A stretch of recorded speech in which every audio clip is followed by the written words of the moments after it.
बिस्मिल्लाहिर्रहमानिर्रहीम। अस्सलाम वालेकुम। इमरान खान साहब ने ऐलान किया हुआ है कि वो ईद के बाद एक बड़ी तहरीक चलाएंगे। तो इसी हवाले से राना सनाउल्लाह का भी एक बयान सामने आया है और राना सनाउल्लाह ने अपने बयान में कहा है कि इस वक्त पीटीआई कोई भी बड़ी तहरीक चलाने के काबिल नहीं है और अगर उनके रहनुमा अपना शौक़ पूरा करना चाहते हैं तो पूरा कर लें। इससे सिर्फ तहरीक इंसाफ के कारकुनों के लिए मज़ीद मुश्किलात ही पैदा होंगी।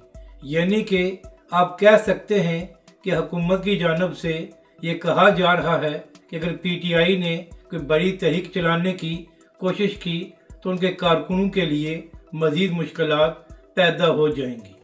तो अब देखना यह है कि क्या इमरान खान साहब और पीटीआई कोई बड़ी तहरीक चलाने में कामयाब होते हैं या हमेशा की तरह बयानबाजी पर ही गुजारा किया जाएगा।